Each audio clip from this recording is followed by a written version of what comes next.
Hello friends, this is Jyoti Verma. Today I am going to start with first unit of School Organization and Management, जो हमारा subject है first semester का। और आज हम इसमें इसका फर्स्ट टॉपिक पढ़ेंगे जिसका नाम है शैक्षिक प्रशासन की अवधारणा, क्षेत्र व कार्य। यानी जो हमारा एजुकेशन एडमिनिस्ट्रेशन है उसकी क्या अवधारणा है, उसका क्या मतलब है, उसका क्या स्कोप है, उसके क्या फंक्शंस हैं, उसके क्या ऑब्जेक्टिव्स हैं, क्या प्रिंसिपल्स हैं, यही सारी चीज़ें हम इस सब्जेक्ट के अंदर पढ़ेंगे। So firstly we will start with शैक्षिक प्रशासन का अर्थ, यानी meaning of educational administration.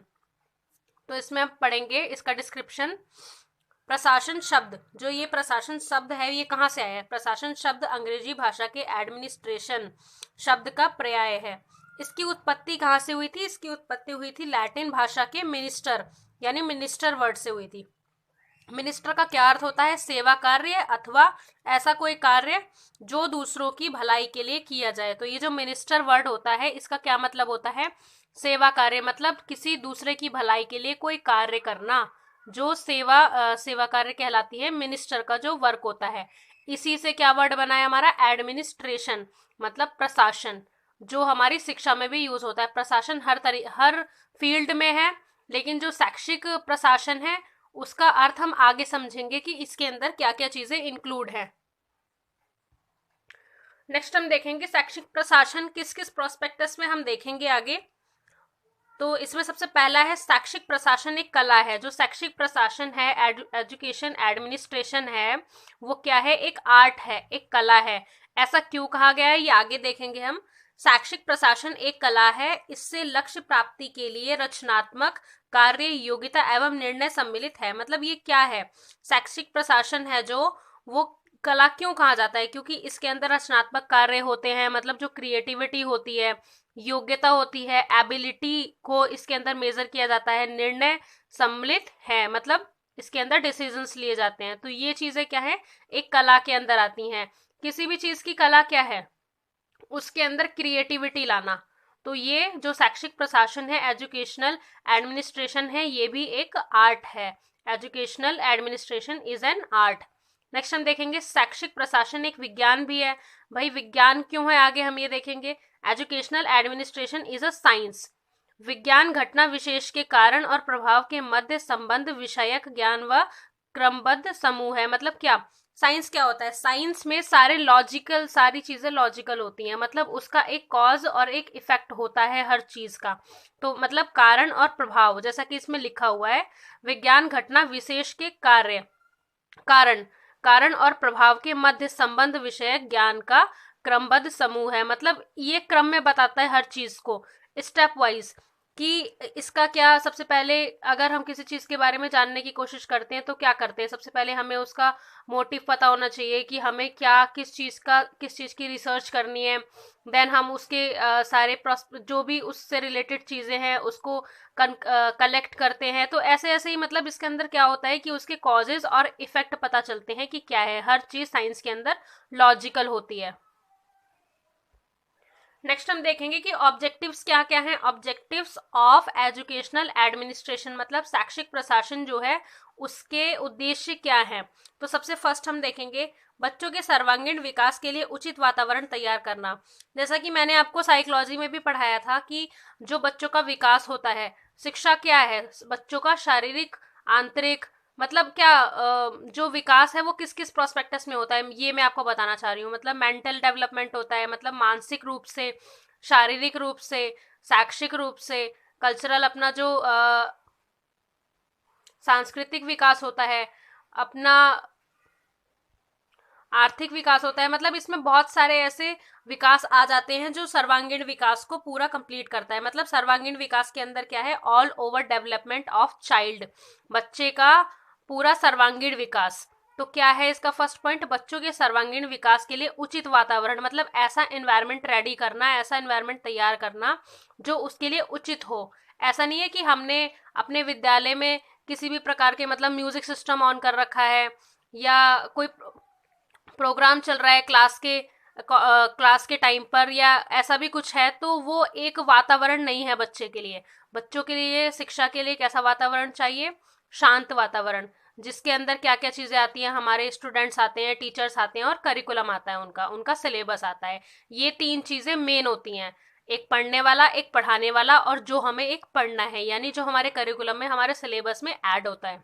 Second है सही बालकों को सही शिक्षकों, मतलब जो सही बालक हैं उनको सही शिक्षकों द्वारा, जो एक ऐसे शिक्षक होते हैं जो ट्रेंड होते हैं, द्वारा सही शिक्षा प्रदान करना, मतलब एकदम राइट नॉलेज देना बिल्कुल ही। इसके अंदर थर्ड है शिक्षा को उत्पादन का साधन बनाना, मतलब शिक्षा को एक ऐसा साधन बनाना है जो उत्पादन के लिए प्रयोग किया जा सके। जैसा कि हमने देखा है कि शिक्षा का हर फील्ड में यूज है। Without education we can't do anything. Fourth है इसमें शिक्षा को सुनिश्चित योजना, मतलब एक ऐसी सुनिश्चित योजना, प्लानिंग होनी चाहिए और सुनियोजित रूप प्रदान करना, मतलब विदाउट प्लानिंग हम शिक्षा कैसे ले सकते हैं, उसके अंदर एक प्लानिंग होनी चाहिए, एक डिसिप्लिन होना चाहिए, तभी उसको हम बच्चों को दे सकते हैं। मतलब शिक्षा बच्चों के लिए एक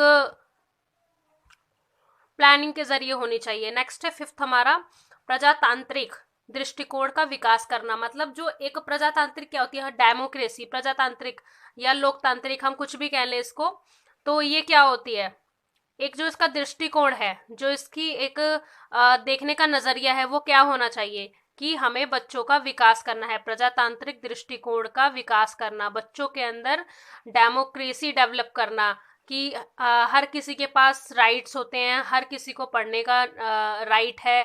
मतलब जो डेमोक्रेसी होती है ना, उसके पास अपना हर हर इंडिविजुअल के पास अपना राइट होना चाहिए खुद का कुछ भी करने का, वो किसी बंदिश में नहीं रहना चाहिए। तो ये थे हमारे ऑब्जेक्टिव्स ऑफ एजुकेशनल एडमिनिस्ट्रेशन, यानी शैक्षिक प्रशासन के उद्देश्य। नेक्स्ट हम पढ़ेंगे शैक्षिक प्रशासन का क्षेत्र, मतलब कितनी दूर तक, कितना कवर कर रखा है इसने अपना एरिया, जो इसका एक क्राइटेरिया है वो कितना है, उसका कितना स्कोप है एजुकेशनल एडमिनिस्ट्रेशन का। तो सबसे पहले हम देखेंगे इसमें क्या है, उत्पादन, सेकंड है सामुदायिक उपयोग में विश्वास, थर्ड है वित्त एवं लेखांकन, फोर्थ है क्रमिक, और फिफ्थ है समन्वय। तो मतलब फर्स्ट क्या है, प्रोडक्शन होना चाहिए, सेकंड है सामुदायिक उपयोग में विश्वास, मतलब एक समुदाय के अकॉर्डिंग काम करना है, समुदाय बनाकर एक। थर्ड है वित्त एवं लेखांकन, मतलब एक होता है ना कि वित्तीय योजना जरूरी होती है, बिना पैसों के हम अपना कोई एडमिनिस्ट्रेशन थोड़ी चला सकते हैं। और एक कार्मिक, मतलब ऐसे वर्कर्स होने चाहिए। फिफ्थ है समन्वय, यानी कोऑर्डिनेशन होना चाहिए, किसी भी काम को, किसी भी संस्था को, किसी भी स्कूल को, किसी भी विश्वविद्यालय को, या किसी भी ऐसी संस्था को चलाने के लिए क्या करना पड़ता है, कोऑर्डिनेशन होना चाहिए, कोऑपरेशन होना चाहिए। तो इन चीजों का यूज मस्ट है, मतलब इतनी चीजों की हमें आवश्यकता इसमें पड़ेगी। नेक्स्ट हम देखेंगे कि मेन जो उसके स्कोप्स हैं वो क्या है, कहाँ तक फैला हुआ है, इजी वे में समझेंगे इसको आगे। फर्स्ट हम देखेंगे कानूनी नियम व व्यवस्था, वैधानिक संरचना, मतलब एक विधि के अनुसार, जो वैधानिक संरचना है उसका क्या अर्थ है, एक विधि के अनुसार होना चाहिए, उसके अंदर हर चीज के रूल्स बने होने चाहिए, हर चीज के रेगुलेशंस होने चाहिए। तो इसका अंदर हम पढ़ेंगे, इसके अंदर इसके अंतर्गत शिक्षा के अभिकरण के अधिकार व कर्तव्यों एवं उत्तरदायित्वों को निर्धारित किया जाता है। इसके अंदर क्या बोल रहा है वो, कि कानूनी नियम को फॉलो करके एक जो व्यवस्था होती है वो बनाकर रखनी है, हर जगह व्यवस्था की जरूरत होती है। उसी तरह शैक्षिक प्रशासन में भी, यानी शिक्षा लेने या देने के कार्य में भी कानूनी नियम व व्यवस्था होनी चाहिए। हर चीज को डिसिप्लिन से करना, हर चीज के रूल को फॉलो करना मस्ट है इसके अंदर। सेकंड है हमारा बाल केंद्रित व्यवस्था, यानी आधुनिक शिक्षा में बालक पर विशेष ध्यान दिया जाता है, इसलिए आज की शिक्षा बाल केंद्रित कहलाती है। मतलब आधुनिक युग में क्या है शिक्षा, पहले वो शिक्षक केंद्रित होती थी, मतलब शिक्षक के हिसाब से, टीचर के हिसाब से सारे काम चलेंगे। शिक्षक जो है वो एज अ फैसिलिटेटर नहीं होता था उस टाइम पे, शिक्षक जो होता था वो एज अ इंस्ट्रक्टर होता था, मतलब जो इंस्ट्रक्शन वो देगा वही बच्चे फॉलो करेंगे। लेकिन आज शिक्षा क्या है, आधुनिक युग में, मॉडर्न टाइम में ऐसी है शिक्षा कि वो बाल केंद्रित कर दी गई है, मतलब चाइल्ड सेंटर्ड, जो बच्चा चाहेगा, बच्चे की फैसिलिटी के हिसाब से टीचर एक फैसिलिटेटर होगा। टीचर उसके फैसिलिटी के हिसाब से सारे काम करेगा। हाँ, सिलेबस तो पढ़ा सकता है, वो जो सिलेबस दिया गया है बच्चा वही पढ़ेगा, लेकिन बच्चों को मारना पीटना अलाउ नहीं है अब, या बच्चे किस मेथड से पढ़ना चाहते हैं, क्या मेथड उनको समझ आता है, ये आजकल हर स्कूल में एक इंस्ट्रक्शन दी जाती है टीचर्स को कि बच्चा जिस मेथड से समझ रहा है आप उसको 1 बार 10 बार जैसे वो समझ रहा है उस हिसाब से पढ़ाएंगे। बच्चे के लिए एक टीचर जो है फैसिलिटेटर है। नेक्स्ट हम देखेंगे स्कोप के अंदर थर्ड पॉइंट, जिसमें है कर्मचारी वर्ग यानी क्रमिक, यानी वर्कर्स जो होते हैं स्कूल के, चाहे वो टीचिंग स्टाफ हो चाहे नॉन टीचिंग स्टाफ हो, उसके अंदर सभी लोग आ जाएंगे कर्मचारी वर्ग के अंदर। तो आगे क्या है, शैक्षिक व्यवस्था की सफलता अच्छे प्रशासन पर निर्भर करती है और अच्छे प्रशासन के कार्यकर्ताओं की भूमिका महत्वपूर्ण होती है। मतलब क्या कहना चाह रहा है ये, कि जो अच्छे प्रशासन को अच्छा बनाने के लिए क्या होता है, जो कर्मचारी होते हैं वो ऐसे होने चाहिए जो अपनी भूमिका सही से निभाएं। मतलब जो जिस कार्य पर उनको रखा गया है वो कार्य वो निपुणता से करें। यानी कर्मचारी वर्ग का बहुत ही ज्यादा महत्व है प्रशासन में। नॉन टीचिंग स्टाफ हो या टीचिंग स्टाफ हो, दोनों को ही अपना काम प्रॉपरली करना है। नेक्स्ट हम देखेंगे फोर्थ में क्या है, वित्तीय योजना। जैसा कि मैंने आपको बताया कि वित्तीय योजना यानी फंड, हमारा किसी भी प्लानिंग जो होती है वो फंड के बिना नहीं होती। फंड हमारे पास जरूर होना चाहिए। प्लानिंग तो कर ली अपने कि आपको स्कूल का निर्माण करना है, लेकिन आपके पास फंड नहीं है, वित्तीय योजना नहीं है, तो आप उसको कैसे करेंगे। तो इसके अंदर हम देखेंगे, इसके अंतर्गत शिक्षा से संबंधित नीतियां एवं विविध कार्यक्रम बनाए जाते हैं। मतलब ऐसी शिक्षा नीतियां बनाई जाती हैं वित्तीय कार्यक्रम के अनुसार कि जो शिक्षा के लिए अच्छी हो, शिक्षा के लिए प्रॉफिटेबल हो। इस हेतु संख्या संबंधी आंकड़े, इसके अंदर क्या क्या आता है, संख्या संबंधी आंकड़े आते हैं, उनको एकत्र करना, भवन निर्माण करना, कार्यक्रम करना, योजना या लेखा जोखा रखना उसका। मतलब जितना एडमिनिस्ट्रेशन का सारा काम है, चाहे वो स्टूडेंट से रिलेटेड हो, चाहे वो टीचर से रिलेटेड हो, चाहे स्टूडेंट के पेरेंट्स से रिलेटेड हो, या स्कूल में कोई इंफ्रास्ट्रक्चर का कार्य करवाना है, या एजुकेशन में कोई ऐसा कार्य है जिसमें करिकुलम के कुछ चेंजेस हैं, या फिर बच्चों से रिलेटेड कोई ऐसा वर्क है, वो सारा वित्तीय योजना के अंदर आ जाता है, जिसमें फंड की जरूरत पड़ती है। फिफ्थ है हमारा पाठ्यक्रम। जैसा कि मैंने आपको बताया कि शिक्षा लेने के लिए शिक्षा में सबसे ज्यादा इंपॉर्टेंट क्या है, एक विद्यार्थी, एक टीचर और एक हमारा करिकुलम, यानी सिलेबस जो हमारा पढ़ना है हमें। तो उसके अंदर वही है हमारा पाठ्यक्रम, यानी शिक्षा के लक्ष्यों को प्राप्त करने का माध्यम पाठ्यक्रम होता है। मतलब शिक्षा का जो लक्ष्य है, अगर हम करिकुलम नहीं बनाएंगे, जो हमारा करिकुलम बन के रेडी होके आता है स्कूल में पढ़ाने के लिए, अगर वो नहीं बन के आएगा तो ऐसे कैसे हम कुछ भी पढ़ा देंगे बच्चों को। जो करिकुलम बन के आता है, जो सिलेबस हमें मिलता है, उसके हिसाब से हमें बच्चों को पढ़ाना होता है, वरना हमें कैसे पता चलेगा कि किस क्लास के बच्चों के लिए कैसा सिलेबस इम्पॉर्टेंट है, या बच्चे का आईक्यू जितना है उसके हिसाब से वो क्या पढ़ सकता है और क्या नहीं पढ़ सकता, क्या उसके लेवल का है क्या नहीं है। ये नहीं है कि मतलब 3rd क्लास का बच्चा है तो आप उसको 10th क्लास की मैथ्स करा रहे हो, ज्योमेट्री करा रहे हो, या फिर कोई भी ऐसी ट्रिक यूज करा रहे हो जो उसकी समझ में ही ना आ रहा हो। तो इसीलिए पाठ्यक्रम बनाया जाता है कि बच्चे की एज के हिसाब से, बच्चे की क्लास के हिसाब से और बच्चे के आईक्यू लेवल के हिसाब से, जो नॉर्मल उनका आईक्यू होता है, कि वो बच्चा उस प्रश्न को सॉल्व कर पाएगा या नहीं, उसके हिसाब से हमारा करिकुलम रेडी किया जाता है। शिक्षा के लक्ष्यों को प्राप्त करने का माध्यम पाठ्यक्रम होता है और शैक्षिक प्रशासन से सीधा संपर्क रखता है। शैक्षिक प्रशासन से मतलब जो करिकुलम है वो हमारे एजुकेशनल एडमिनिस्ट्रेशन से डायरेक्ट संपर्क में होता है।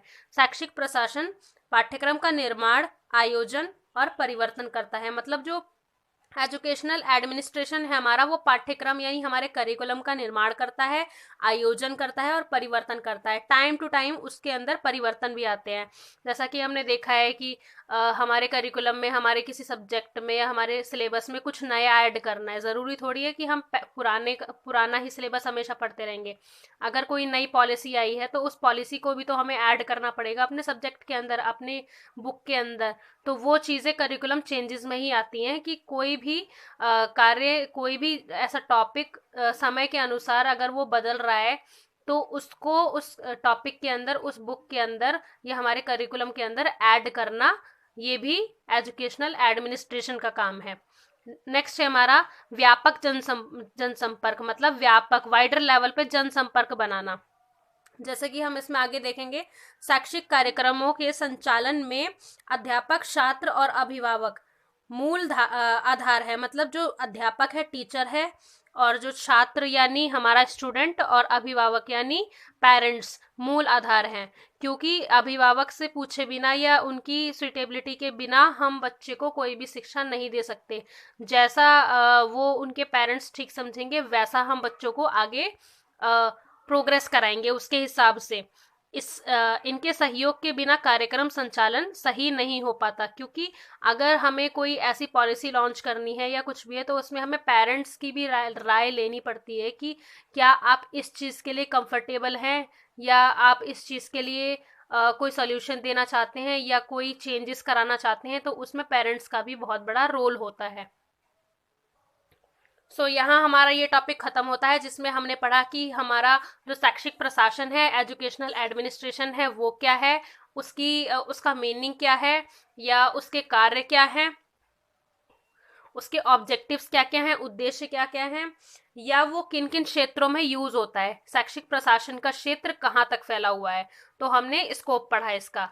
यहाँ हमारा ये टॉपिक खत्म होता है। Thank you so much for watching this video. Next हम पढ़ेंगे फंक्शंस क्या क्या हैं इसके, यानी एजुकेशनल एडमिनिस्ट्रेशन के फंक्शंस क्या क्या हैं। तो थैंक यू सो मच। मेरे चैनल को लाइक करें, सब्सक्राइब करें, कमेंट करें एंड शेयर करें, and wait for next video.